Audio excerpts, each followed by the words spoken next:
안녕하세요. 초보택시입니다. 전기택시 충전 요금의 진실을 알아보도록 합시다. 이걸 아시면 전기택시 구입은 고민하시게 되실 겁니다. 물론 결론부터 얘기 드리면 찐밥으로 완속에 나만 충전할 수 있다. 그러면 지금도 전기택시 괜찮습니다. 하지만 그게 아닌 분들은 신중하게 고민하셔야 된다라는 겁니다. 자, 일단 전기차의 충전 요금은 동일하지 않습니다. 우리가 가스나 휘발유도 주유소마다 다르잖아요. 똑같습니다. 그 전기차의 충전 요금도 사업자, 그리고 똑같은 사업자인데 회원이거나 비회원이거나 아니면 월 일정 비용을 내고 쓰는 구독제거나 천차만별입니다. 그래서 좀 부지런하게 잘 알아보고 다양하게 카드 같은 거 많이 발급받아서 다 가입해 놓고 그러면 그래도 좀 싸게 충전할 수 있습니다. 근데 그게 아니면 비싸지는 거죠. 그래서 기본적으로 전기 택시를 싸게 충전하려면 매우 부지런하셔야 됩니다. 자, 그래도 기준 가격은 있습니다. 환경부입니다. 자, 환경부에서 얼마로 공급을 하면 다른 민간 사업자들은 자기 쪽으로 전기차 운전자들이 충전하러 오게 꼬시려면 어떻게 해야 되겠어요? 환경부보다는 싸야 되겠죠. 그래서 지금까지는 전기차 충전 요금에서 환경부가 가장 비싸요. 그 다음 개별 사업자로 가면 그래도 싸게 해주는 그 구조였습니다. 그런데 이게 작년 기점으로 지금 뒤집어진 상태예요. 그래서 지금 굉장히 전기차 충전 요금의 시장이 기괴하다라는 겁니다. 이 진실을 보셔야 된다라는 그 얘기입니다. 자, 2010년에 환경부 기준으로 전기차 충전 요금은 108원이었습니다. 그게 2018년에 178원이에요. 참 부담 없었죠. 완속은 거의 주행 하루 하는데 몇천 원 수준이었을 겁니다. 그게 2020년에 255원입니다. 자, 우리가 2010년부터 18년까지 퍼센티지로는 비슷하지만 그래도 절대적인 금액 자체가 낮았잖아요. 근데 그 절대적인 금액 자체가 이제 빠르게 올라가기 시작하는 것이죠. 그래서 2018년에서 20년, 2년 정도 만에 178원에서 255원으로 오르고 다시 2년입니다. 2022년에 324원까지 오릅니다. 자, 그러면 불과 4년이죠. 2018년부터 2022년까지 178원에서 324원까지 오른 거예요. 그리고 그 뒤에는 무려 1년 만에 올라버립니다. 2023년에 347원까지 올랐어요. 그래서 지금 환경부 기준으로 전기차의 충전 요금은 347원까지 올라온 상태입니다. 그럼에도 우리가 기존의 저 때까지는 어땠냐면 환경부가 347원으로 올리면 민간 사업자 중에서는 300원 초반을 한다든지 200원 후반을 한다든지 회원 비회원에 따라서 다르지만 적어도 낮게 하면서 가져갔다라는 거예요. 그래야지만 사람들을 이제 충전하러 오게 꼬시니까. 그런데 작년부터 어떤 상황이냐? 뒤집어졌어요. 이제는 작년 연말 기준으로 민간 사업자가 충전 요금 기준이 더 비쌉니다. 자, 가장 큰 대표적인 사업자가 430원으로 올렸고 어제 얘기 드린 다른 사업자도 5월 30일 딱 이제 대통령 선거 지나기 전이죠. 새로운 이제 권력자가 오기 전에 430원으로 올리는 계획을 내놨습니다. 곧 오르겠네요. 그러면 지금은 상황이 뭐냐? 민간 사업자가 충전 요금이 430원 기준 가격으로 오르고 환경부는 347원 아직 그대로예요. 자, 이게 무슨 얘기냐? 왜 이런 현상이 있냐라는 겁니다. 원래 같으면 어떤 흐름이었냐? 자, 보시면 환경부가 약 6,000기의 충전 기기를 가지고 있습니다. 그리고 기존까지는 그래도 환경부가 기본적으로 보급을 하면서도 또 보조금을 줘서 민간 사업자에서도 충전 사업자가 늘어나게 해서 마찬가지로 거기 반대편에서는 보조금을 주면서 전기차를 구입하도록 독려하는 것이죠. 그래서 전기차 산업 관련 인프라가 다 성장하도록 유도를 한 거예요. 근데 그게 영원히 그렇게 갈 수 있겠습니까? 어느 시점이 되면 이제 현실화를 해야 되는 거예요. 자, 24년 기준으로 한전이 충전 사업자에게 주는 전기 원가가 얼마냐 하면 151원입니다. 근데 작년에 보셨죠? 작년 기준으로 상위권의 전기 충전 사업자는 다 적자입니다. 151원을 우리는 보통 200 얼마 300 얼마 넣는데 그게 왜 적자냐라고 하겠지만 그 비용만 있는 게 아니잖아요. 우리가 짜장면집 가서 이거 파 얼만데, 면 얼만데, 이거 고기 얼만데, 원가 얼만데 너 왜 이렇게 많이 받아? 라고 하는 건 말이 안 되잖아요. 그 운영 비용이 있는데. 그러니까 원가, 전기의 원가 자체만 하더라도 151원이에요. 그러니까 작년에 한 뭐 200 얼마, 300 얼마에 하는 그 상위의 충전 사업자들이 다 적자인 거예요. 근데 그 적자가 뭐 억 단위, 10억 단위가 아니고 100억 단위입니다. 자, 그 얘기는 아직도 기기를 설치할 때 보조금을 주고 그러면 그 보조금을 바탕으로 충전 사업자들이 유지가 되고 있는 거예요. 하지만 이제 웬만큼 다 깔렸잖아요. 많이 깔렸어요, 충전기는. 자, 이렇게 돼버리면 이제 충전 사업자가 보조금으로 수익을 낼 수 있는 건 줄어들고, 그러면 어디에서 수익을 내야 돼요? 실제 충전하는 비용에서 수익을 내야지만 안정적으로 충전 사업자들이 돌아가겠죠. 그러면 그 안정적인 수익이 나오는 그 비용이 얼마냐라는 거예요. 그건 아직 몰라요. 하지만 적어도 예상하기에 500원은 넘어야 되는 정도가 아닌가. 자, 그래서 지금 환경부는 340원대에 올리지 않고 있는데 민간 사업자는 어쩔 수 없이 400원대로 다 올리고 있어요. 왜? 그게 아니면 적자 폭이 심해지니까. 문제는 우리가 원래는 어떤 계획이었냐. 2023년에 환경부가 이제 이만큼이면 웬만큼 충전 인프라가 늘어났다. 그리고 거기에서 환경부가 초기에 깔았던 충전 기기들은 오래됐어요. 전기 택시 타시는 분들 아실 거예요. 환경부 거 그런 건 굉장히 오래돼서 잘 안 가죠. 민간 사업자가 빠르고 기계도 좋고 뭐 그래서 신뢰 있고 잘 가죠. 그러니까 환경부 입장에서는 그걸 자기 돈으로 바꾸기가 힘들잖아요.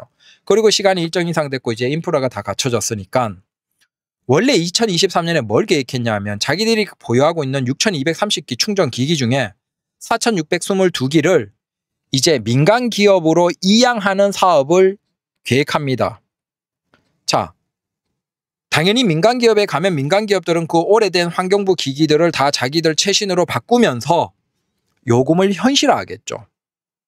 그런데 이걸 이제 하기 전에 시험 사업을 합니다. 2023년 12월에 시험 사업을 하는데 모사업체가 다 수주를 합니다. 대표적인 상위의 충전 사업자가 수주를 다 해요. 거기에서 원래는 어땠냐? 자, 입찰 가격 20%, 제안서 평가 80%, 가점 최대 3점인데 전기 충전 사업자는 크게 네 권역으로 나뉘어져 있어요. 서울, 인천, 그다음 충청, 전라, 그다음 강원, 경상, 제주. 근데 이 4개 중에서 3개 지역, 그러니까 육지 지역 3개 지역, 서울, 인천, 충청, 전라, 강원, 경상 모두 특정 기업이 싹쓸이합니다. 왜? 걔들이 많이 비싸게 입찰을 했겠죠. 입찰 가격이 얼마냐면 400.92 수도권, 그다음 충청, 전라 398.97, 그다음 강원, 경상 398.98. 자, 이렇게 입찰 가격 높게 써버리니까 다른 애들은 안 되죠. 자, 이제 중요한 거예요. 이렇게 비싸게 써서 이걸 입찰 다 자기들이 수주를 하면 대기업 충전 사업자들은 어떻게 하겠어요? 당연히 요금을 현실화하겠죠. 기기도 바꾸고 환경도 바꾸면서 요금을 현실화하겠죠. 그런데 이 사업이 멈췄어요. 원래는 6230기 중에서 4622기가 이제 순차적으로 다 민간 충전 사업자에게 넘어가야 되는데 이 사업이 지금 멈췄어요. 왜 멈췄겠습니까? 자, 대기업이 이걸 싹쓸이 한다라고 주장을 하면서 충전 요금 상승할 우려가 크다. 자, 기자의 취재에 따르면 충전 요금 상승할 우려가 크다라는 걸 바탕으로 일단 저렴한 환경부의 요금을 유지하겠다. 그래서 이 민간 이양 사업이 중단됐어요. 문제가 뭐냐? 자, 이게 왜 멈췄겠습니까? 그러면 바로 재작년 말 작년부터 시작해서 전기차의 인기가 박살이 났거든요. 전기차의 장점이 적어졌어요. 전기차의 충전 요금이 꾸준하게 오르면서 전기차의 충전 요금은 요금이 400원대로 넘어가기 시작하면 사실상 하이브리드와 역전이 됩니다. 특히 이제 중소형 하이브리드와는 가격이 완전 뒤집어지면서 전기차를 살 이유가 없어요. 연료비 생각하면 그냥 소나타 K5 하이브리드가 차값 연료비 생각하면 훨씬 저렴합니다. 그런 상황까지 와버린 거예요. 400원이 넘으면. 그래서 근데 작년에 어떻게 됐어요? 전기차 인기가 급감했죠. 거기에서 이걸 민간에 그대로 계획대로 했으면 민간이 다 수주하고 난 다음에 가격은 결국은 충전 요금은 400원 이상. 여러분들이 한번 봐보세요. 18, 20년, 22년, 23년 충전 요금 상승으로 본다면 흐름상으로 지금 이미 우리는 430원, 450원 이상으로 갔어야지 정상이에요. 그렇게 하더라도 충전 사업자는 적자예요.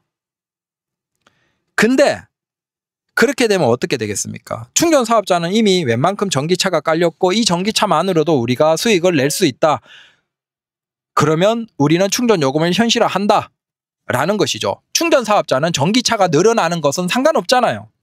어차피 충전 사업자는 충전만 일어나면 되니까. 근데 환경부 입장에서는 충전 인프라도 있지만 환경부는 보조금을 바탕으로 전기차를 파는 것도 있거든요. 전기차 판매도 잘 이루어져야 되는데 환경부 입장에서 두 가지를 가지고 이걸 그대로 민간 이양하면 결국은 충전 요금 인상으로 인해서 전기차 판매량이 급감할게 겁이 나니까, 그건 제 생각이에요. 겁이 나니까 결국은 이 이양 사업을 멈춘 거예요.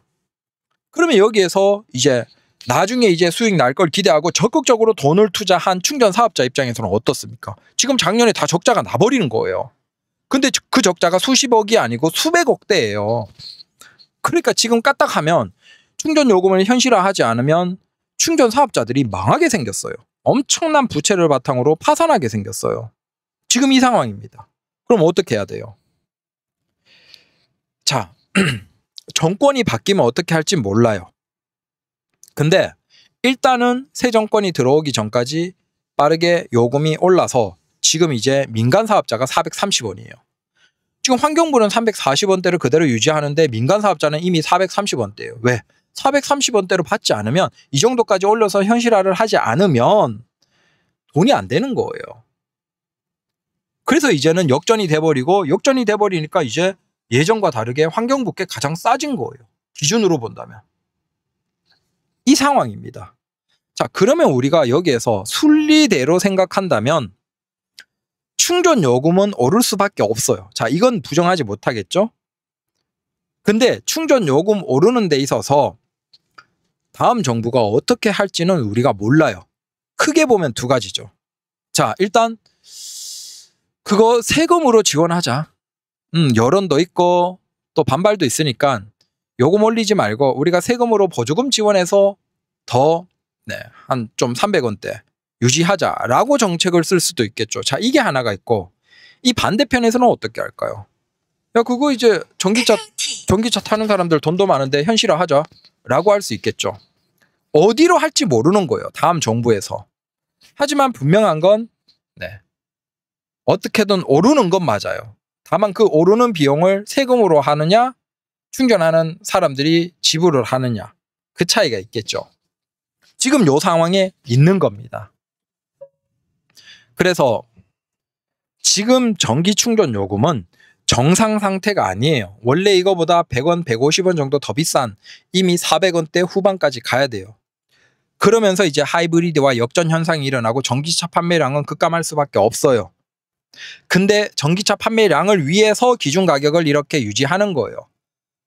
만약에 상위 업체들 기준 가격이 400원대 후반 500원이 되면 어떻게 되겠어요? 전기차를 팔고 싶어도 그걸 비교하는 그 자동차 회사에서 전기차와 그다음 일반 뭐 하이브리드와 연료비 비용 계산하면 이게 설득이 안 되잖아요. 소비자에게. 이만큼 쌉니다라고 설득을 해야 되는데 설득이 안 되잖아요. 팔리겠습니까? 안 팔리죠. 그러니까 기준 가격을 어떻게든 300원대에서 유지하면서 보십시오. 기준 가격으로 이렇게 계산해서 비교하면 이렇게 쌉니다라고 그래도 설득이 되는 거죠. 근데 이건 영원히 갈 수가 없다는 거예요. 여러분이나 저나 우리가 다 인정할 수밖에 없잖아요. 올라갈 수밖에 없어요. 그래서 지금 전기 택시는 지금의 충전 가격만 생각하면 안 되고 고민을 잘 하셔야 된다는 거예요. 자, 일단은 새로운 정부까지 기다려 보셔야 되겠죠. 새로운 정부가 이걸 어떻게 정책을 쓸 것이냐. 소비자가 비용을 다 지불하도록 이제 요금 현실화를 하면서 올릴 것이냐. 아니면 여론의 반발도 있으니까 세금으로 그 상승분을 어떻게든 좀 막아줄 것이냐. 그걸 일단 좀 봐야 되겠죠. 그걸 보고 나서 만약에 소비자가 내는 식으로 하고 그다음 이 환경부의 민간 이양 이 사업도 그대로 다시 진행돼 버리면 사실상 전기차 충전 요금은 굉장히 많이 오를 가능성이 높습니다. 자, 다시 기준 가격을 보면 400원대 진입하면 하이브리드와 역전 현상이 일어나고 500원대 초중반을 넘어가면 사실상 가스 보조금 받는 택시와 큰 차이가 없어집니다. 소나타 K5 택시와는. 그래서 근데 원래 흐름이면 이미 400원대 후반 갔어야 돼요. 지금. 이렇습니다. 다만 주장하시는 게 이런 거죠. 아니 나는 완속으로 싸게 넣고 있는데 지금도 100원 후반대 넣고 있는데. 자, 그런 분들은 그대로 하셔도 되죠. 근데 새롭게 전기 택시를 하실 분들은 그런 환경이 되셔야 되는 거예요. 완속 충전에 나만 하고 그 완속 가격도 100원 후반대, 뭐 200원대 초반 이렇게 아직 싸게. 근데 아파트 충전 사업자들이 어떻게 하냐? 처음에 보조금을 타야 돼요. 충전 사업자들이 설치를 하면 보조금을 타는 거예요. 걔들은 돈을 버는 게 충전 요금에서 버는 게 아니고 보조금을 타서 버는 거예요. 그러면 어떻게 해야 돼요? 따내야 되죠, 계약을. 그래서 계약을 따내기 위해서 어떻게 해야 됩니까? 프로모션으로 우리가 뭐 1년, 2년 어떤 특정 기간 동안 이렇게 요금을 싸게 해주겠습니다라고 제시를 하는 거예요. 아파트에서 이 충전 사업자들을 구할 때. 그러면 서로 제시를 하면 그 중에서 그 사업자들이 서로 싸게 하겠죠. 당연히 그 사업자들 중에서 싸게 한 곳들을 아파트 입주민들이 선택을 하겠죠. 그래서 지금은 최근 몇 년 동안은 아파트에서 신축으로 계속 충전기가 늘어나면서 그게 보조금을 바탕으로 초반에 자기들이 설치하기 위해서 과감하게 프로모션을 했기 때문에 싼 거예요. 원래 그 가격이 싸다라고 생각하면 안 된다니까요. 이것 때문에 싼 거지. 요 프로모션 기간 뭐 1년이 됐든 2년이 됐든 아니면 짧은 데는 6개월이 됐든 요 프로모션 기간 지나면 어떻게 되겠습니까? 그때부터는 요금을 현실화하는 거예요. 그러면 계약이 묶인 기간 동안은 그 요금 현실화를 받아들여야죠. 그래서 지금 그 계약 프로모션 기간이 끝난 초기에 아파트에서 설치했던 그런 곳들의 충전 요금이 굉장히 높죠. 완속임에도 불구하고 그런 거예요. 그래서 우리는 지금 싼데 라고 생각해서 그 싼 가격이 계속 간다라고 생각하면 안 돼요. 그건 프로모션 가격이에요. 손해보면서 보조금 받은 걸 퉁친 거예요. 설치를 늘리기 위해서. 현실화가 되면 아마 급속 기준으로 400원대 중후반, 완속 기준으로 200원 후반에서 300원 초반대까지 올라가는 거죠. 그러면 그나마 완속으로 충전할 수 있는 분들은 그나마 다행이고 급속을 넣어야 되는 분들은 진짜 차라리 그냥 회사 택시면 하이브리드 택시 타는 게 나아요. 아니면 그냥 가스 택시 타는 게 나은 거죠. 시간까지 까먹는 거 생각하면. 지금 이 상황까지 왔어요. 그런데 여기에서 이제 조금 더 가면 어떻겠습니까? 전기 택시의 장점이 굉장히 줄어드는 것이죠. 그 얘기를 드리는 겁니다. 저도 솔직히 나중에 꿈이 뭐냐면 저기 영종도 여기에다가 작은 마당 해서 아파트 작은 마당에 그냥 집 하나 두고 거기에서 내 차 충전하면서 태양광 발전으로 아주 편하게 여기 영종도에서만 일하고 싶어요. 아주 좋아요. 전기차는 좋아요. 분명히. 정비소 별로 안 가도 되고 장점이 있어요. 하지만 적어도 충전 요금으로의 장점은 이제 한 1년, 2년 지나면 거의 상쇄가 되고 없어져요. 그걸 생각하고 하셔야 돼요. 근데 문제는 지금 아직도 비싼 가격을 감수하고 연료비 싸니까 한 1,000만 원, 2,000만 원 비싸도 되지. 이렇게 사버리면 1년, 2년 지났을 때 정상화됐을 때 손해를 본다는 거예요. 그걸 생각하셔야죠. 저는 캠리 하이브리드를 추천드리는 게 아니에요. 실제 인천 다니면 캠리 하이브리드 택시가 많아요. 많은 게 참 신기하다. 그래서 그분들 얘기 들어보고 하니까 그분들 중에 전기차 타다가 넘어오신 분들이 많아요. 그래서 그분들 입장에서는 야 이거 계산기 두들겨 보니까 이제 오른 전기 가격 생각하면 하이브리드가 괜찮더라 라고 얘기를 하시길래 그러는 거예요. 뭐 그랜저 하이브리드도 있고 소나타 K5 하이브리드는 더 좋겠죠. 근데 하이브리드조차도 차값이 비싸기 때문에 사실은 제일 만만한 건 그냥 소나타 K5 택시라는 거예요. 가스. 그렇습니다. 그래서 그리고 요건 또 따로 영상 찍기 조금 그래서 짧게 얘기 드리면 그 이제 지지기 있잖아. 손지지기. 손지지기 이거 써보십시오. 차이가 확실합니다. 제가 나중에 그 실제 수락한 콜 보여드릴 텐데 이 정도 차이예요. 우리가 그냥 별 긴장 없어요. 그러면 화면을 보고 화면에서 콜이 뜨네 소리를 듣고 반응을 하면 늦어요. 근데 그 시간 있죠. 그 미묘한 그 시간에 거의 콜을 받기 어렵도록 구조가 되어 있는 것 같아요. 물론 주변에 차량들이 많아서 그럴 수도 있어요. 근데 콜이 떴을 때 내가 이미 손이 거기 가 있잖아요. 버튼에. 그 상태에서 바로 툭툭툭툭 쳐서 누르면 콜을 받는 비율이 굉장히 높습니다. 그래서 여러분들이 한번 해보십시오. 손지지기 그냥 핸드폰을 밑에다가 두고 운전할 때 하면 위험하겠죠. 하시면 안 되죠. 그냥 밑에 두고 미터기 있는데 콘솔 박스 있는데 그냥 손 두고 손 편하게 걸쳐두면 딱 그 위치에 수락 버튼이 있는 데다가 두고 그냥 손을 계속 툭툭툭툭 치는 거예요. 툭툭툭툭 치면 콜 뜨자마자 뭐 보지도 않고 그냥 바로 잡히겠죠. 근데 이렇게 하면 콜 수락되는 확률이 올라갑니다. 자, 이게 똑같이 어떤 분들이 이 얘기를 하시냐. 소나타 신형 2025년형이 그 스티어링 휠에 버튼이 있죠. 수락 버튼. 그 수락 버튼 쓰시는 기사님들이 공통적으로 무슨 얘기를 하시냐. 수락이 빨리 된다라는 겁니다. 콜 소리 나자마자 바로 누르니까 수락이 꽤나 잘 된다라는 것이죠. 그래서 어떤 차이냐. 보고 가서 누르면 이미 늦어요. 자, 이 대부분은 순삭이 됩니다. 이미 손이 가 있어야 돼요. 가 있는 상태에서 툭툭 쳐서 잡는 확률이 꽤나 높아집니다. 이거 실험을 해보십시오. 네. 문제는 이제 모든 비가맹 기사님이 이렇게 손을 이미 가져다 대고 계속 툭툭툭 치고 있으면 여기에서도 수락하는 데 있어서 순삭은 더 빨리 사라지긴 하겠죠. 뭐 근데 어쩌겠습니까? 일단 당장 살아남자는 건데. 그래서 오늘도 이야기해봤습니다. 즐거운 하루 되십시오. 감사합니다.